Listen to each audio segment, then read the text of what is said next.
ਹਾਂਜੀ, ਸਾਰੇ ਦੇਖਣ ਵਾਲਿਆਂ ਨੂੰ ਵਾਹਿਗੁਰੂ ਜੀ ਕਾ ਖਾਲਸਾ, ਵਾਹਿਗੁਰੂ ਜੀ ਕੀ ਫਤਿਹ। ਮੈਂ ਡਾਕਟਰ ਜਗਜੀਤ ਸਿੰਘ। ਅਸੀਂ ਸਾਰੇ ਦਰਸ਼ਕਾਂ ਦੇ ਸ਼ੁਕਰਗੁਜ਼ਾਰ ਹਾਂ ਜਿਨ੍ਹਾਂ ਨੇ ਸਾਡੀ YouTube ਨੂੰ ਵੇਖਦੇ ਆ, ਲਾਈਕ ਕਰਦੇ ਆ ਅਤੇ ਸ਼ੇਅਰ ਵੀ ਕਰਦੇ ਆ।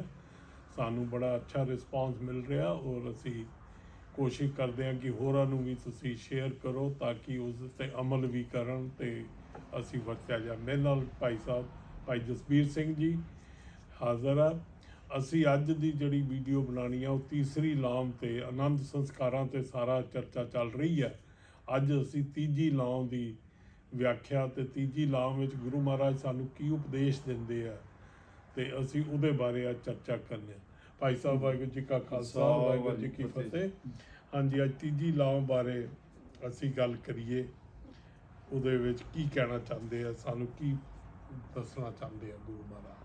ਹਾਂਜੀ, ਇਹਦੀ ਜਿਹੜੀ ਪ੍ਰਾਰੰਭਕ ਪੰਕਤੀਆਂ, ਹਰ ਤੀਜੜੀ ਲਾਮ ਮਨ ਚਾਉ ਭਇਆ ਬੈਰਾਗੀਆਂ ਬਲਰਾਮ ਜੀਓ।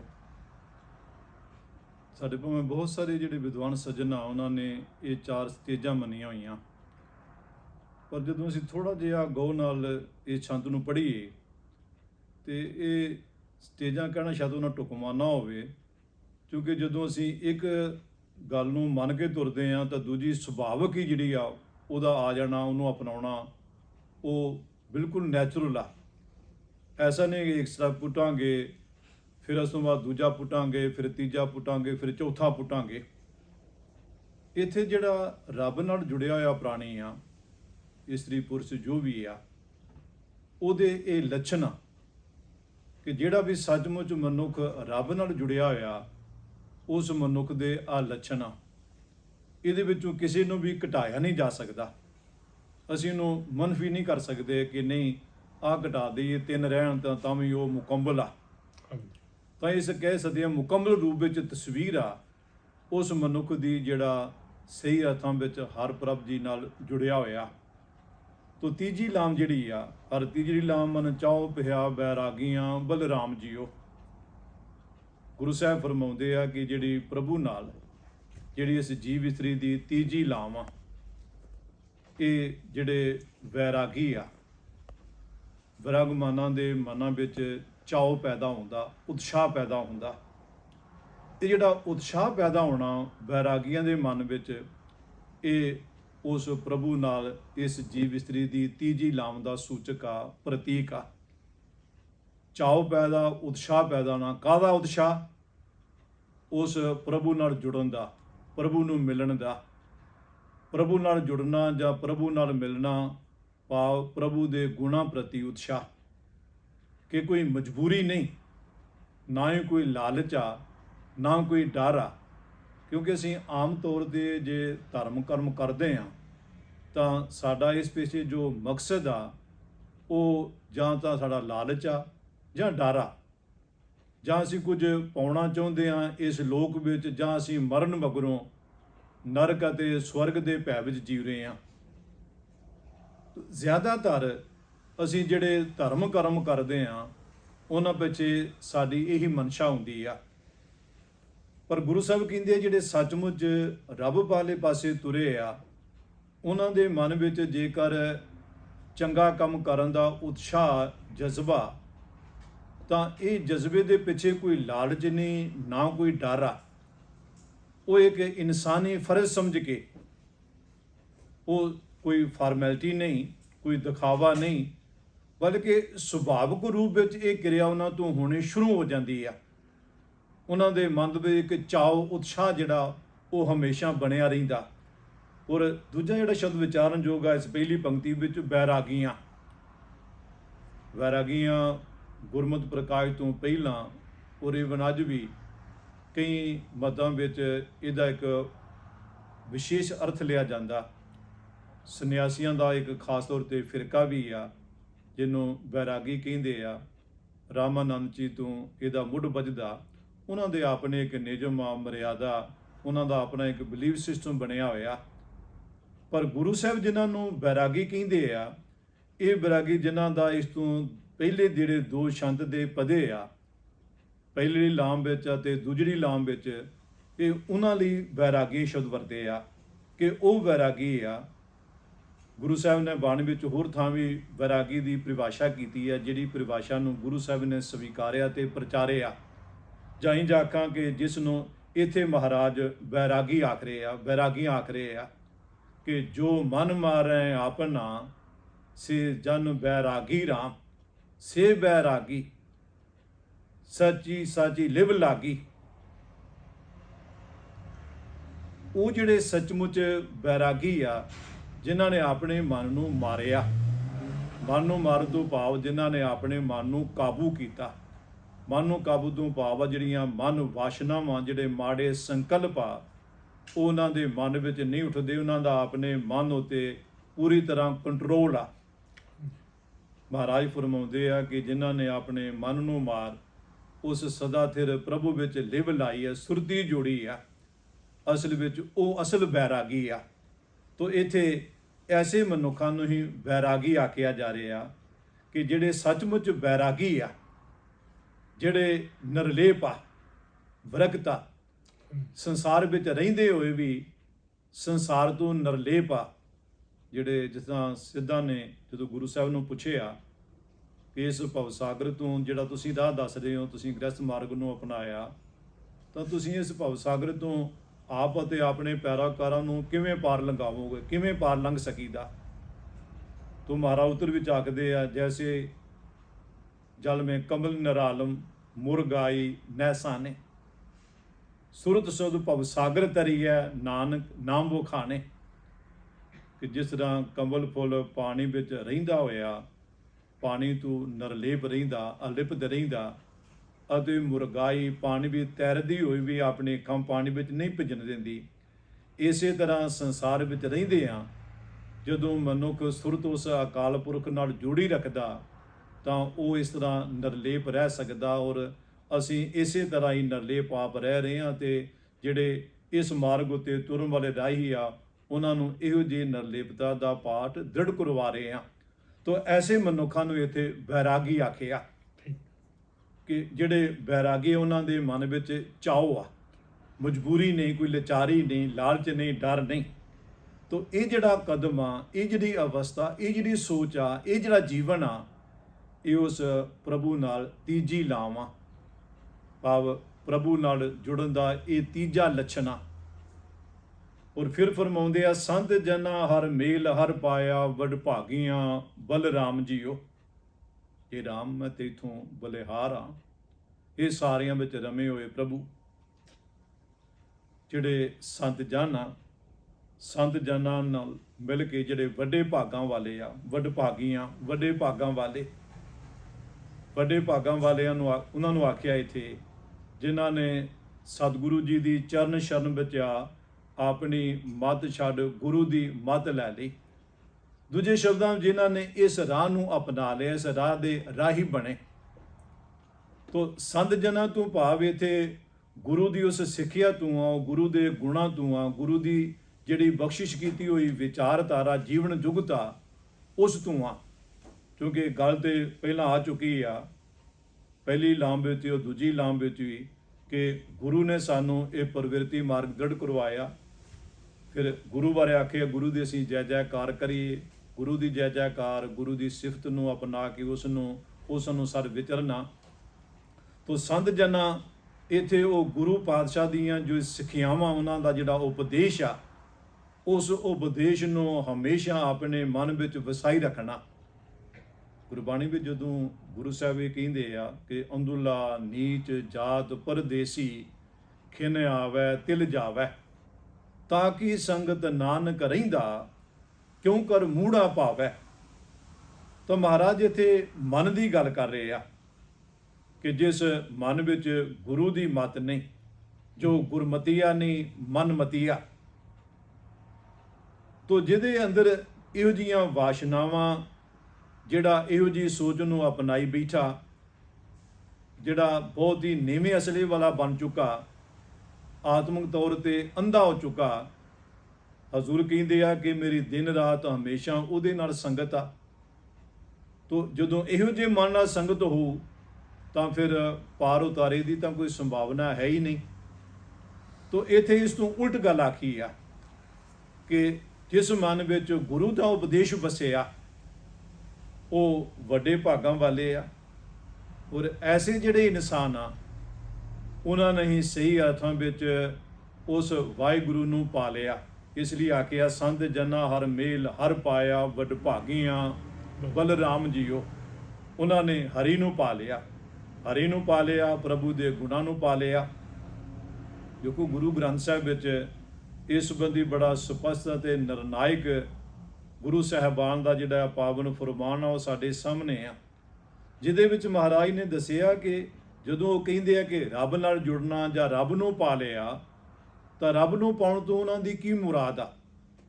ਵੱਖੋ ਵੱਖਰੇ ਧਰਮਾਂ ਵਿੱਚ ਈਵਨ ਇੱਕੋ ਧਰਮ ਦੇ ਜਿਹੜੇ ਵੱਖੋ ਵੱਖਰੇ ਸੈਕਟ ਆ, ਉਹਨਾਂ ਦੀਆਂ ਸੰਪਰਦਾਵਾਂ ਫਿਰਕੇ ਆ, ਉਹਨਾਂ ਨੇ ਇਸ ਸੰਬੰਧੀ ਵੱਖੋ ਵੱਖ ਉੱਤਰ ਦਿੱਤਾ। ਉਹਨਾਂ ਦੀ ਵੱਖੋ ਵੱਖਰੀਆਂ ਮਾਨਤਾਵਾਂ, ਉਹਨਾਂ ਦਾ ਜਿਹੜਾ ਵਿਸ਼ਵਾਸ ਬਣਿਆ ਹੋਇਆ, ਉਹਨਾਂ ਦੀ ਧਾਰਨਾ, ਕੋਈ ਆਖਦਾ ਕਿ ਰੱਬ ਨਾਲ ਜੁੜਨ ਤੋਂ ਆਹ ਭਾਵ ਆ, ਕੋਈ ਕਹਿੰਦਾ ਨਹੀਂ ਆਹ ਭਾਵ ਆ, ਉਹਨਾਂ ਨੂੰ ਮੁਬਾਰਕ ਆ। ਪਰ ਜਦੋਂ ਅਸੀਂ ਗੁਰੂ ਸਾਹਿਬ ਦੀ ਗੱਲ ਕਰਦੇ ਹਾਂ, ਗੁਰਬਾਣੀ ਵਿੱਚੋਂ ਹੀ ਸ਼ੁੱਧ ਪੜ੍ਹਦੇ ਹਾਂ, ਤਾਂ ਇਹਦਾ ਭਾਵ ਆ ਰੱਬ ਦੇ ਗੁਣਾਂ ਨੂੰ ਅਪਣਾਉਣਾ। ਇਸ ਲਈ ਜਦੋਂ ਗੁਰੂ ਸਾਹਿਬ ਇਸ ਸੰਬੰਧ ਚਰਚਾ ਕਰਦੇ ਆ, ਕਹਿੰਦੇ ਆ, ਤਾਂ ਉਹ ਕਹਿੰਦੇ ਆ ਕਿ ਨਾ ਉਹ ਮਰਤਾ ਨਾ ਹਮ ਡਰਿਆ, ਨਾ ਉਹ ਬਿਨਸੈ ਨਾ ਹਮ ਕੜਿਆ, ਨਾ ਉਹ ਨਿਰਤਨ ਨਾ ਹਮ ਭੂਖੇ, ਉਸ ਆਨੰਦ ਤਾਂ ਹਮ ਸਦ ਸੁਖੇ। ਜਦੋਂ ਇਹਦਾ ਭਾਵ ਜਾਂ ਸ਼ਬਦ ਆ ਕਿ ਜਿਹੜੇ ਰੱਬ ਦੇ ਗੁਣ ਆ, ਕਿ ਨਾ ਉਸ ਬੰਧਨ ਨਾ ਹਮ ਬਾਂਧੇ, ਨਾ ਉਸ ਧੰਦਾ ਨਾ ਹਮ ਤਾਂਦੇ, ਨਾ ਉਸ ਮੈਲ ਨਾ ਹਮ ਕੋ ਮੈਲਾ, ਉਸ ਆਨੰਦ ਤਾਂ ਹਮ ਸਦ ਕੇਲਾ। ਜਿੱਦਾਂ ਪਹਿਲੀ ਪੰਕਤੀ ਵਿੱਚ ਵੀ ਜਿਹੜਾ ਪਹਿਲੇ ਪਦ ਅਖੀਲੀ ਪੰਕਤੀ ਸੀ, ਨਾ ਉਹ ਦੁੱਖ ਨਾ ਹਮਕੋ ਦੁਖੇ, ਜਾਓ ਨਿਰਤਨ ਨਾ ਉਹ ਨਿਰਤਨ ਨਾ ਹੂੰ ਭੂਖੇ, ਨਾ ਉਸ ਦੁੱਖ ਨਾ ਹਮਕੋ ਦੁਖੇ। ਤੋ ਇਸ ਸ਼ਬਦ ਵਿੱਚ ਬੜੇ ਸਪਸ਼ਟ ਵੀ ਦੱਸਿਆ ਆ ਕਿ ਰੱਬ ਦੇ ਜਿਹੜੇ ਗੁਣ ਆ, ਜਿਹੜੇ ਕਿ ਸ਼ੁਰੂ ਵਿੱਚ ਜਿਹੜਾ ਮੰਗਲਾ ਚਰਨਾ ਜਿਹਨੂੰ ਮੂਲ ਮੰਤਰ ਵੀ ਕਹਿੰਦੇ ਆ, ਉਹਦੇ ਵਿੱਚ ਰੱਬ ਦੇ ਜਿਹੜੇ ਗੁਣ ਦਰਸਾਏ ਆ, ਇਹਨਾਂ ਗੁਣਾਂ ਨੂੰ ਅਪਣਾਉਣਾ, ਅਮਲੀ ਰੂਪ ਵਿੱਚ ਅਪਣਾਉਣ ਕੇ ਫਿਰ ਆਪਣੇ ਵਿਵਹਾਰ ਵਿੱਚ ਇਹਨਾਂ ਦਾ ਪ੍ਰਗਟਾਵਾ ਕਰਨਾ, ਇਹ ਗੁਰੂ ਸਾਹਿਬ ਅਨੁਸਾਰ ਰੱਬ ਨਾਲ ਜੁੜਨਾ। ਇਸ ਲਈ ਸਤਿਗੁਰੂ ਆਖਦੇ ਆ ਕਿ ਜਿਹੜੇ ਰੱਬ ਨਾਲ ਪਾ ਲੈਂਦੇ ਆ, ਉਹ ਕੀ ਪਾ ਲੈਂਦੇ ਆ? ਹਰ ਗੁਣ ਪਾਵੈ ਸੋਈ। ਕਿ ਉਹ ਰੱਬ ਦੇ ਗੁਣ ਪਾ ਲੈਂਦੇ ਆ, ਉਹ ਰੱਬ ਦੇ ਗੁਣਾਂ ਨੂੰ ਧਾਰਨ ਕਰ ਲੈਂਦੇ ਆ। ਤੋ ਇੱਥੇ ਜਦੋਂ ਗੁਰੂ ਪਾਤਸ਼ਾਹ ਬਖਸ਼ਿਸ਼ ਕਰਦੇ ਆਖਦੇ ਆ ਕਿ ਸੰਤ ਜਨਾ ਹਰ ਮੇਲ ਹਰ ਪਾਇਆ ਵਡਭਾਗੀਆਂ ਬਲਰਾਮ ਜੀਓ। ਤਾਂ ਮਹਾਰਾਜ ਰੱਬ ਨੂੰ ਪਾਉਣ ਦਾ ਇਹੀ ਭਾਵ ਇਸ ਰੂਪ ਵਿੱਚ ਦਰਸਾ ਰਹੇ ਆ। ਇਹਨੂੰ ਅਸੀਂ ਥੋੜ੍ਹਾ ਜਿਹਾ ਹੋਰ ਸਮਝ ਲਈਏ, ਕਿਉਂਕਿ ਸਾਡੇ ਵਿੱਚ ਦੂਜਿਆਂ ਦਾ ਪ੍ਰਭਾਵ ਬਹੁਤ ਜ਼ਿਆਦਾ। ਜਦੋਂ ਅਸੀਂ ਰੱਬ ਨਾਲ ਜੁੜਨ ਦੀ ਗੱਲ ਕਰਦੇ ਹਾਂ ਜਾਂ ਆਉਂਦੀ ਆ, ਤਾਂ ਅਸੀਂ ਝੱਟ ਉਸ ਪ੍ਰਭਾਵ ਅਧੀਨ ਹੀ ਇਹ ਭਾਵ ਲੈਂਦੇ ਹਾਂ ਜਾਂ ਸਮਝਦੇ ਹਾਂ। ਤੋ ਭਾਈ ਗੁਰਦਾਸ ਦਾ ਇੱਕ ਜਿਹੜਾ ਸਵਈਆ, ਉਹ ਮੈਂ ਆਪ ਜੀ ਨਾਲ ਸਾਂਝਿਆ ਕਰਾਂ ਆਪਣੇ ਸਰੋਤਿਆਂ ਦਰਸ਼ਕਾਂ ਨਾਲ, ਕਿ ਭਾਈ ਸਾਹਿਬ ਨੇ ਗੁਰਬਾਣੀ ਦੇ ਸ਼ਬਦ ਨੂੰ ਜਿਹੜਾ ਉਹ ਬੜੀ ਖੂਬਸੂਰਤੀ ਨਾਲ ਆਪਣੇ ਕਵਿਤ ਵਿੱਚ ਦਰਸਾਇਆ ਕਿ ਚਿੰਤਾ ਮਨ ਚਿਤਵਤ ਚਿੰਤਾ ਚਿਤ ਤੇ ਚੁਰਾਈ ਅਜੋਨੀ ਆਰਾਧੇ ਜੋਨ ਸੰਕਟ ਕਟਾਏ ਹੈ ਜਪਤ ਆਕਾਲ ਕਾਲ ਕੰਟਕ ਕਲੇਸ਼ ਨਾਸੇ ਨਿਰਭੈ ਭਜਨ ਭ੍ਰਮ ਭੈ ਦਲ ਭਜਾਏ ਹੈ ਸਿਮਰਤ ਨਾਥ ਨਿਰਵੈਰ ਵੈਰ ਭਾਉ ਤਿਆਗਿਓ ਭਾਗਿਓ ਭੇਦ ਖੇਦ ਨਿਰਭੇਦ ਗੁਣ ਗਾਏ ਹੈ ਅਕੁਲ ਸ਼ਰਨ ਗਹਿ ਕੁਲ ਨਾ ਵਿਚਾਰੈ ਕੋ ਅਟਲ ਸ਼ਰਨ ਆਵਾ ਗਵਨ ਮਿਟਾਏ ਹੈ। ਗੁਰਬਾਣੀ ਦੀ ਹੀ ਵਿਆਖਿਆ ਇਸ ਕਵਿਤ ਵਿੱਚ ਕੀਤੀ ਹੋਈ ਆ ਕਿ ਜਦੋਂ ਅਸੀਂ ਉਸ ਰੱਬ ਦੇ ਜਿਹਦੇ ਆਹ ਗੁਣ ਆ, ਜਦੋਂ ਅਸੀਂ ਉਹਨੂੰ ਸਿਮਰਾਂਗੇ ਤਾਂ ਸਿਮਰਨ ਵਾਲੇ ਅੰਦਰ ਵੀ ਉਹ ਗੁਣ ਪੈਦਾ ਹੋ ਜਾਣੇ ਆ, ਉਹ ਗੁਣ ਆ ਜਾਣੇ ਸੁਭਾਵਕ ਆ। ਜੇ ਗੁਣ ਅੰਦਰ ਨਹੀਂ ਆਏ ਤਾਂ ਇਹਦਾ ਭਾਵ ਆ ਅਸੀਂ ਸਹੀ ਅਰਥਾਂ ਵਿੱਚ ਅਸੀਂ ਰੱਬ ਨੂੰ ਨਹੀਂ ਸਿਮਰਿਆ। ਤੋ ਮਹਾਰਾਜ ਅੱਗੇ ਫਰਮਾਉਂਦੇ ਆ ਕਿ ਨਿਰਮਲ ਹਰ ਪਾਇਆ ਹਰ ਗੁਣ ਗਾਇਆ ਮੁਖ ਬੋਲੀ ਹਰ ਬਾਣੀ। ਕਿ ਜਦੋਂ ਵੱਡੇ ਭਾਗਾਂ ਨਾਲ ਇਹਨਾਂ ਗੁਣਾਂ ਦੀ ਬਦੌਲਤ ਜੋ ਗੁਰੂ ਕੋਲੋਂ ਸਿੱਖੇ ਸਮਝੇ, ਉਸ ਪਵਿੱਤਰ ਜ਼ਿੰਦਗੀ ਬਖਸ਼ਿਸ਼ ਕਰਨ ਵਾਲੇ ਵਾਹਿਗੁਰੂ ਨੂੰ ਪਾ ਲਿਆ, ਪਰ ਉਹਦੇ ਨਾਲ ਜੁੜ ਗਏ, ਤਾਂ ਫਿਰ ਜੁੜਨ ਵਾਲਾ ਹਰ ਗੁਣ ਗਾਇਆ। ਹਰ ਗੁਣ ਗਾਇਆ ਦਾ ਭਾਵ ਕੇਵਲ ਜ਼ਬਾਨ ਨਾਲ ਰੱਬ ਦਾ ਨਾਂ ਲੈਣ ਤੋਂ ਨਹੀਂ, ਰੱਬ ਰੱਬ ਕਰਨ ਤੋਂ ਨਹੀਂ, ਭਾਵ ਉਹਨਾਂ ਗੁਣਾਂ ਨੂੰ ਅਪਣਾ ਕੇ ਉਹਨਾਂ ਗੁਣਾਂ ਦੀ ਪ੍ਰੈਕਟਿਸ ਕਰਨਾ, ਉਹਨਾਂ ਨੂੰ ਆਪਣੇ ਵਿਵਹਾਰ ਵਿੱਚ ਪ੍ਰਗਟਾਉਣਾ, ਉਹ ਗੁਣ ਸਾਡੇ ਵਿਵਹਾਰ ਵਿੱਚ ਪ੍ਰਗਟ ਹੁੰਦੇ ਆ। ਤੋ ਫਿਰ ਜਦੋਂ ਕਹਿੰਦੇ ਆ ਮੁਖ ਬੋਲੀ ਹਰ ਬਾਣੀ, ਕਿ ਆਪਣੀ ਜ਼ੁਬਾਨ ਨਾਲ ਵੀ ਉਹ ਹਰ ਹਰ ਬੋਲਦਾ, ਉਹ ਜ਼ੁਬਾਨ ਜਿਹੜੀ ਰੱਬ ਰੱਬ ਕਰ ਰਹੀ ਆ, ਫਿਰ ਉਹ ਨਾ ਕਿਸੇ ਦੀ ਨਿੰਦਿਆ ਕਰਦੀ ਆ, ਨਾ ਹੀ ਉਹ ਖੁਸ਼ਾਮਦ ਕਰਦੀ ਆ। ਭਾਵੋ ਪ੍ਰਾਣੀ ਨਾ ਕਿਸੇ ਦੇ ਗੁਣਾਂ ਨੂੰ ਛੁਟਿਆ ਕੇ ਪੇਸ਼ ਕਰਦਾ ਅਤੇ ਨਾ ਹੀ ਕਿਸੇ ਦੇ ਔਗੁਣਾਂ ਨੂੰ ਗੁਣਾਂ ਵਿੱਚ ਤਬਦੀਲ ਕਰਕੇ ਪੇਸ਼ ਕਰਦਾ। ਇਸ ਲਈ ਆਦਾ ਉਸ ਤੋਂ ਨਿੰਦਾ ਦਊ ਤੇ ਆਗੈ, ਖੋਜੈ ਪਦ ਨਿਰਵਾਣਾ। ਤੋ ਜਿਹੜੀ ਜ਼ੁਬਾਨ ਆ ਇਹ ਪ੍ਰਤੀਕ ਆ, ਲਿਖਾਇਕ ਆ ਸਾਡੇ ਸਾਰੇ ਅੰਦਰਾਂ ਦੇ। ਤੋ ਭਾਵ ਕੇਵਲ ਜ਼ੁਬਾਨ ਤੋਂ ਨਹੀਂ, ਐਸਾ ਨਹੀਂ ਕਿ ਉਹ ਜ਼ੁਬਾਨ ਨਾਲ ਤਾਂ ਹਰ ਹਰ ਬੋਲ ਰਹੇ ਆ, ਪਰ ਕੰਨਾਂ ਨਾਲ ਦੂਜਿਆਂ ਦੀ ਨਿੰਦਿਆ ਸੁਣ ਵਿੱਚ ਰਸ ਲੈ ਰਹੇ ਆ, ਪੈਰਾਂ ਨਾਲ ਉਹ ਮਾੜੇ ਪਾਸੇ ਤੁਰ ਕੇ ਜਾ ਰਹੇ ਆ, ਹੱਥਾਂ ਨਾਲ ਕਿਸੇ ਦੇ ਬਣਦੇ ਹੋਏ ਕੰਮਾਂ ਨੂੰ ਵਿਗਾੜ ਰਹੇ ਆ, ਜਾਂ ਇਹਨਾਂ ਹੱਥਾਂ ਨਾਲ ਉਹ ਕਲਮ ਰਾਹੀਂ ਕੁਝ ਐਸਾ ਲਿਖ ਰਹੇ ਆ ਕਿ ਜਿਹੜਾ ਮਨੁੱਖਤਾ ਲਈ ਘਾਤਕ ਆ। ਤੋ ਭਾਵੇਂ ਆ ਸਾਡੇ ਸਾਰੇ ਅੰਦਰੇ, ਇੱਥੇ ਜ਼ਬਾਨ ਜਿਹੜੀ ਆ ਉਹ ਪ੍ਰਤੀਕ ਆ ਸਾਡੇ ਸਾਰੇ ਅੰਦਰਿਆਂ ਦੇ, ਕਰਮ ਇੰਦਰੇ ਅਤੇ ਗਿਆਨ ਇੰਦਰਿਆਂ ਦੇ, ਕਿ ਜਿਨ੍ਹਾਂ ਰਾਹੀਂ ਜਿਹੜਾ ਸੱਚਮੁੱਚ ਰੱਬ ਨਾਲ ਜੁੜਿਆ ਹੋਇਆ ਉਹ ਇਹਨਾਂ ਤੋਂ ਸਾਰਥਕ ਕੰਮ ਲੈਂਦਾ। ਤੋ ਫਿਰ ਕਹਿੰਦੇ ਆ ਕਿ ਸੰਤ ਜਨਾਂ ਬੜ ਭਾਗੀ ਪਾਇਆ, ਹਰ ਕਥੀਐ ਅਕਥ ਕਹਾਣੀ, ਕਿ ਚੰਗੇ ਭਾਗਾਂ ਵਾਲੇ ਮਨੁੱਖਾਂ ਨੇ, ਪ੍ਰਾਣੀਆਂ ਨੇ, ਜਿਹੜਾ ਇਹ ਸੰਤ ਜਨਾਂ ਨੂੰ ਮਿਲ ਕੇ, ਭਾਵ ਸਤਿਗੁਰੂ ਨੂੰ ਮਿਲ ਕੇ, ਗੁਰੂ ਦੇ ਉਪਦੇਸ਼ ਨੂੰ, ਗੁਰੂ ਕੀ ਸਿੱਖਿਆ ਨੂੰ ਅਪਣਾ ਕੇ, ਉਹਦੀ ਸੰਗਤ ਵਿੱਚ ਰਹਿ ਕੇ, ਆਪਣੇ ਮਨ ਵਿੱਚ ਧਾਰਨ ਕਰ, ਉਹਨਾਂ ਨੇ ਉਸ ਵਾਹਿਗੁਰੂ ਜੀ ਨਾਲ ਜੁੜਨ ਦਾ ਇਹ ਸਫਲ ਉਪਰਾਲਾ ਕੀਤਾ। ਹਰ ਕਥੀਐ ਅਕਥ ਕਹਾਣੀ। ਤੋ ਹਰ ਕਥੀਐ ਬਿਆਨ ਕਰੀਏ, ਅਕਥ ਦਾ ਅਰਥ ਜਿਹਨੂੰ ਕਥਿਆ ਨਾ ਜਾ ਸਕੇ। ਕਿੰਨਾ ਵੀ ਬਿਆਨ ਕਰੀਏ, ਕਿੰਨੀ ਵੀ ਚਰਚਾ ਕਰੀਏ, ਪਰ ਫਿਰ ਵੀ ਉਹ ਚਰਚਾ ਦਾ ਅਸੀਂ ਅੰਤ ਨਹੀਂ ਪਾ ਸਕਦੇ, ਉਹਦਾ ਮੁਕੰਮਲ ਸਰੂਪ ਬਿਆਨ ਨਹੀਂ ਕਰ ਸਕਦੇ। ਤੋ ਅਕਥ ਕਹਾਣੀ ਦਾ ਭਾਵ ਕਿ ਉਸ ਪ੍ਰਭੂ ਦੇ ਗੁਣ ਇਸ ਲਈ ਨਹੀਂ ਗਾਉਣੇ ਕਿ ਅਸੀਂ ਉਸ ਦਾ ਅੰਤ ਲੈ ਲਵਾਂਗੇ, ਭਾਵ ਕਿ ਇਹ ਜਿਹੜੀ ਗੁਣਾਂ ਦੀ ਚਰਚਾ ਕਰਨੀ ਆ, ਇਸ ਲਈ ਕਰਨੀ ਆ ਤਾਂ ਕਿ ਇਹਨਾਂ ਗੁਣਾਂ ਨੂੰ ਅਸੀਂ ਆਪਣੇ ਜੀਵਨ ਦਾ ਹਿੱਸਾ ਬਣਾ ਸਕੀਏ, ਸਾਡਾ ਮਨ ਇਹਨਾਂ ਦਾ ਆਦੀ ਹੋ ਸਕੇ, ਮਨ ਵਿੱਚ ਇਹ ਗੁਣ ਵਸ ਸਕਣ, ਔਰ ਫਿਰ ਇਹਨਾਂ ਗੁਣਾਂ ਨੂੰ ਅਸੀਂ ਹਰ ਚਿੰਨ, ਹਰ ਪਲ ਆਪਣੇ ਵਿਵਹਾਰ ਵਿੱਚ ਇਹਨਾਂ ਦਾ ਪ੍ਰਗਟਾਵਾ ਕਰ ਸਕੀਏ। ਇਸ ਲਈ ਆਖਿਆ ਹਰ ਕਥੀ ਆ ਅਕਥ ਕਹਾਣੀ। ਔਰ ਨਾਲ ਅੱਗੇ ਹੋਰ ਸਪਸ਼ਟ ਕਰਦੇ ਆ ਕਿ ਹਿਰਦੈ ਹਰ ਹਰ ਹਰ ਤਨ ਉਪਜੀ, ਹਰ ਜਪੀਐ ਮਸਤਕ ਭਾਗ ਜੀਓ, ਕਿ ਪ੍ਰਭੂ ਨੂੰ ਜਿਹੜਾ ਸਲਾਹੁਣਾ, ਪ੍ਰਭੂ ਦੇ ਜਿਹੜੇ ਗੁਣ ਧਾਰਨ ਕਰਨੇ ਆ, ਇਹ ਕੇਵਲ ਕੁਝ ਸਮੇਂ ਲਈ ਨਹੀਂ, ਇਹ ਕੇਵਲ ਧਰਮ ਮੰਦਰਾਂ ਵਿੱਚ ਬੈਠੇ ਹੋਏ ਐਸਾ ਨਹੀਂ ਕਿ ਅਸੀਂ ਉਦੋਂ ਤਾਂ ਗੁਣ ਅਪਣਾ ਲਈਏ, ਪਰ ਜਦੋਂ ਬਾਹਰ ਨਿਕਲੀਏ ਤਾਂ ਅਸੀਂ ਇਹਨਾਂ ਗੁਣਾਂ ਨੂੰ ਭੁਲਾ ਦਈਏ, ਜਾਂ ਜਦੋਂ ਅਸੀਂ ਪਾਠ ਪੂਜਾ ਕਰ ਰਹੇ ਹੋਈਏ, ਰੱਬ ਰੱਬ ਕਰ ਰਹੀ, ਉਦੋਂ ਤਾਂ ਅਸੀਂ ਇਹਨਾਂ ਗੁਣਾਂ ਨੂੰ ਧਾਰਨ ਕਰ ਲਈਏ, ਪਰ ਬਾਅਦ ਵਿੱਚ ਅਸੀਂ ਇੰਜ ਵਿਚਰੀਏ ਜਿਵੇਂ ਕਿ ਰੱਬ ਨਾਲ ਸਾਡਾ ਕੋਈ ਸਰੋਕਾਰ ਹੀ ਨਾ ਹੋਵੇ। ਤੋ ਭਾਵੇਂ ਆ ਧੁਨ ਦਾ ਆਖਰੀ ਅਰਥ ਆ ਲਗਨ, ਲਗਾਤਾਰ। ਇਹ ਜਿਹੜੀ ਪ੍ਰਕਿਰਿਆ ਇਹ ਲਗਾਤਾਰ ਹੀ ਹੋਣੀ ਲਾਜ਼ਮੀ ਆ, ਜ਼ਰੂਰੀ ਆ। ਇਸ ਲਈ ਜਿਹੜੇ ਗੁਰਮੁਖ ਰੂਹਾਂ ਉਹ ਹਰ ਥਾਂ ਗੁਰਮੁਖ ਆ, ਉਹ ਧਰਮ ਮੰਦਰਾਂ ਵਿੱਚ ਬੈਠੀਆਂ ਵੀ ਗੁਰਮੁਖ ਆ, ਉਹ ਦੁਕਾਨ ਤੇ ਬੈਠੀਆਂ ਵੀ ਗੁਰਮੁਖ ਆ, ਉਹ ਵਪਾਰ ਕਰਦਿਆਂ ਹੋਇਆਂ ਵੀ ਗੁਰਮੁਖ ਆ, ਸਫ਼ਰ ਕਰਦਿਆਂ ਹੋਇਆਂ। ਗੱਲ ਕੀ ਕਿ ਉਹ ਹਰ ਖੇਤਰ ਵਿੱਚ, ਚਾਹੇ ਉਹ ਰਾਜਨੀਤਿਕ ਦੁਨੀਆ ਵਿੱਚ ਵਿਚਰ ਰਹੇ ਆ, ਖੇਤਰ ਵਿੱਚ ਵਿਚਰ ਰਹੇ ਆ, ਸਮਾਜਿਕ ਖੇਤਰ ਵਿੱਚ ਵਿਚਰ ਰਹੇ ਆ, ਧਾਰਮਿਕ ਖੇਤਰ ਵਿੱਚ ਵਿਚਰ ਰਹੇ ਆ, ਜਾਂ ਸਧਾਰਨ ਉਹ ਪਰਿਵਾਰ ਵਿੱਚ ਵਿਚਰ ਰਹੇ ਆ, ਉਹ ਹਰ ਸਮੇਂ ਹਰ ਪਰਿਸਥਿਤੀ ਵਿੱਚ ਉਹ ਗੁਰਮੁਖ ਆ, ਉਹਦੇ ਅੰਦਰ ਇਹ ਰੱਬੀ ਗੁਣ ਜਿਹੜੇ ਆ ਇਹ ਵਸੇ ਰਹਿੰਦੇ ਆ। ਤੋ ਇਸ ਨੂੰ ਇੱਥੇ ਆ ਕੇ ਆ ਕਿ ਹਿਰਦੈ ਹਰ ਹਰ ਹਰ ਤਨ ਉਪਜੀ, ਹਰ ਜਪੀਐ ਮਸਤਕ ਭਾਗ ਜੀਓ। ਔਰ ਫਿਰ ਮਹਾਰਾਜ ਕਹਿੰਦੇ ਆ ਕਿ ਜਿਨ੍ਹਾਂ ਦੇ ਮੱਥੇ ਦੇ ਭਾਗ ਚੰਗੇ ਆ। ਇੱਥੇ ਗੱਲ ਸਮਝਣੀ ਜ਼ਰੂਰੀ ਆ ਕਿ ਗੁਰੂ ਸਾਹਿਬ ਜਦੋਂ ਬਾਣੀ ਵਿੱਚ ਇਸ ਤਰ੍ਹਾਂ ਦੀ ਸ਼ਬਦਾਵਲੀ ਵਰਤਦੇ ਆ ਤਾਂ ਇਹਦਾ ਕਦਾਚਿਤ ਇਹ ਭਾਵ ਨਹੀਂ ਕਿ ਜੋ ਆਮ ਮੰਨਿਆ ਜਾਂਦਾ ਕਿ ਵਿਧਾਤੇ ਨੇ, ਪ੍ਰਭੂ ਨੇ ਸਾਡੇ ਮੱਥੇ ਉੱਤੇ ਚੰਗੇ ਜਾਂ ਮਾੜੇ ਕਰਮ ਲਿਖ ਦਿੱਤੇ।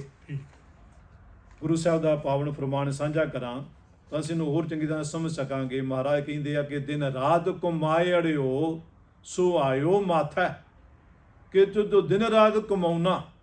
ਦਿਨ ਰਾਤ ਕਮਾਉਣ ਤੋਂ ਭਾਵ ਇਹ ਆ ਕਿ ਜੋ ਤੂੰ ਦੇਖਦਾ, ਜੋ ਤੂੰ ਸੁਣਦਾ, ਜੋ ਤੂੰ ਬੋਲਦਾ, ਜੋ ਤੂੰ ਮਹਿਸੂਸ ਕਰਦਾ, ਇਹ ਜਿਹੜੇ ਸਾਡੇ 5 ਸੈਂਸਸ ਹੈਗੇ ਆ, ਸਾਡੀਆਂ 5 ਇੰਦਰੀਆਂ, ਇਹਨਾਂ ਰਾਹੀਂ ਜੋ ਕੁਝ ਵੀ ਤੂੰ ਗ੍ਰਹਿਣ ਕਰ ਰਹੇ ਆ, ਇਹੀ ਤੇਰੇ ਮੱਥੇ ਦੀ ਤਕਦੀਰ ਬਣ ਰਹੀ ਆ। ਇਸ ਲਈ ਮਹਾਰਾਜ ਜਪ ਦੇ ਦੂਜੇ ਸ਼ਲੋਕ ਵਿੱਚ ਆਖਦੇ ਆ ਕਿ ਕਰਮੀ ਆਪੋ ਆਪਨੀ ਕਿ ਨੇੜੇ ਕੀ ਦੂਰ, ਕਿ ਅਸੀਂ ਆਪਣੀ ਕਰਮੀ ਕਰਕੇ ਹੀ।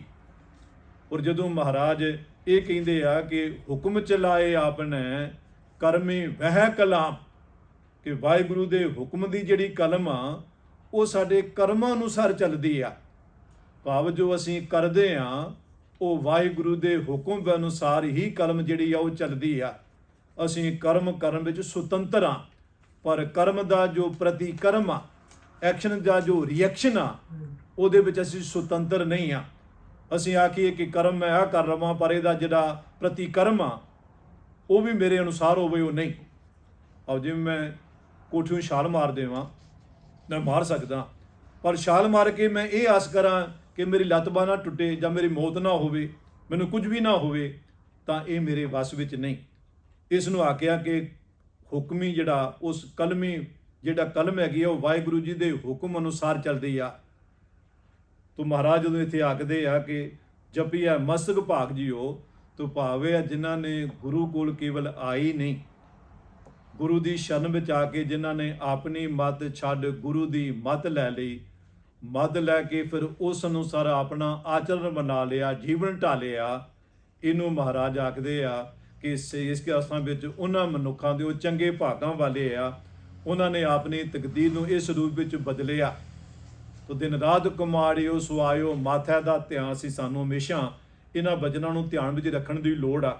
ਔਰ ਅਖੀਰ ਵਿੱਚ ਮਹਾਰਾਜ ਫਰਮਾਉਂਦੇ ਆ, ਜਦ ਨਾਨਕ ਬੋਲੇ ਤੀਜੀ ਲਾਵੇਂ ਹਰ ਉਪਜੈ ਮਨ ਬੈਰਾਗ ਜੀਓ, ਕਿ ਇਹ ਜਿਹੜੀ ਜੀਵ ਇਸਤਰੀ ਦੀ ਪ੍ਰਭੂ ਨਾਲ ਇਹ ਤੀਜੀ ਲਾਵਾਂ, ਜਿਸ ਲਾਮ ਸਮੇਂ ਜਿਹੜੀ ਜੀਵ ਇਸਤਰੀ ਆ ਇਹਦੇ ਮਨ ਵਿੱਚ ਪ੍ਰਭੂ ਨਾਲ ਚਾਉ ਪੈਦਾ ਹੁੰਦਾ, ਪ੍ਰਭੂ ਲਈ ਤਾਂਘ ਪੈਦਾ ਹੁੰਦੀ ਆ, ਪ੍ਰਭੂ ਲਈ ਤਾਂਘ ਪੈਦਾ ਹੋਣਾ, ਪ੍ਰਭੂ ਦੇ ਗੁਣਾਂ ਪ੍ਰਤੀ ਉਤਸ਼ਾਹ ਪੈਦਾ ਹੋਣਾ, ਚਾਈ ਇਹਨਾਂ ਗੁਣਾਂ ਨੂੰ ਅਪਣਾ ਕੇ ਇਹਨਾਂ ਗੁਣਾਂ ਦੀ ਪ੍ਰੈਕਟਿਸ ਕਰਨਾ, ਇਹਨਾਂ ਗੁਣਾਂ ਨੂੰ ਅਪਣਾ ਕੇ ਇਹਨਾਂ ਗੁਣਾਂ ਨੂੰ ਆਪਣੇ ਵਿਵਹਾਰ ਵਿੱਚ ਲਿਆਉਣਾ, ਸਾਡੇ ਵਿਹਾਰ ਵਿੱਚ ਇਹਨਾਂ ਗੁਣਾਂ ਦਾ ਪ੍ਰਗਟ ਹੋਣਾ। ਇਹਦੇ ਵਿੱਚ ਇਸ ਪਿੱਛੇ ਕੋਈ ਲਾਲਚ ਨਹੀਂ, ਨਾ ਕੋਈ ਡਰ ਆ, ਨਾ ਇਸ ਲੋਕ ਦਾ, ਨਾ ਕਥਿਤ ਪਰਲੋਕ ਦਾ। ਤੋ ਸੰਖੇਪ ਵਿੱਚ ਜਿਹੜੀ ਇਹ ਤੀਜੀ ਲਾਵਾਂ ਗੁਰੂ ਪਾਤਸ਼ਾਹ ਇਸ ਰਾਹੀਂ ਸਾਨੂੰ ਉਸ ਰੱਬ ਨਾਲ ਜੁੜੀਆਂ ਰੂਹਾਂ ਦਾ ਇਹ ਜਿਹੜਾ ਲੱਛਣ ਆ, ਤੀਜਾ ਲੱਛਣ ਆ, ਤੀਜਾ ਗੁਣ ਆ, ਇਹਦੇ ਵੱਲ ਸਾਡਾ ਧਿਆਨ ਦੁਆਰੇ ਆ ਜੀ। ਤੁਸੀਂ ਬਹੁਤ ਚੰਗੀ ਤਰ੍ਹਾਂ ਇਹਦਾ ਐਕਸਪਲੇਨ ਕੀਤਾ। ਸੋ ਇਹ ਬਹੁਤ ਜਿਹੜਾ ਮਨ ਬੈਰਾਗ, ਜਿਹੜਾ ਬੈਰਾਗ ਦਾ ਵਰਡ ਹੈ ਉਹਦੇ 'ਤੇ ਸਟ੍ਰੈਸ ਦਿੰਦੇ ਹੋਏ ਕਿ ਕਿਸ ਤਰ੍ਹਾਂ ਨਾਲ ਚਾਅ ਚੜ੍ਹਦਾ, ਸਾਡੇ 'ਚ ਗੁਣਾਂ ਦਾ ਪ੍ਰਗਟਾਵਾ ਹੁੰਦਾ। ਸੋ ਇਸ ਤੀਜੀ ਲਾਉਣ ਤੋਂ ਸਾਨੂੰ ਉਹ ਗੁਣਾਂ ਦਾ ਪ੍ਰਗਟਾਵੇ ਦਾ ਇੱਕ ਸਾਡੇ 'ਚ ਉਤਸ਼ਾਹ ਨਾਲ ਉਹਨੂੰ ਅਡਾਪਟ ਕਰਨ ਦਾ ਮੈਥਡ ਸਾਨੂੰ ਦੱਸਿਆ ਗਿਆ।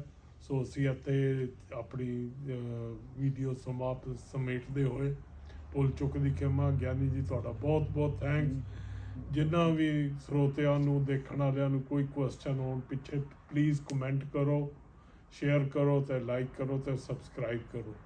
ਵਾਹਿਗੁਰੂ ਜੀ ਕਾ ਖਾਲਸਾ, ਵਾਹਿਗੁਰੂ ਜੀ ਕੀ ਫਤਿਹ।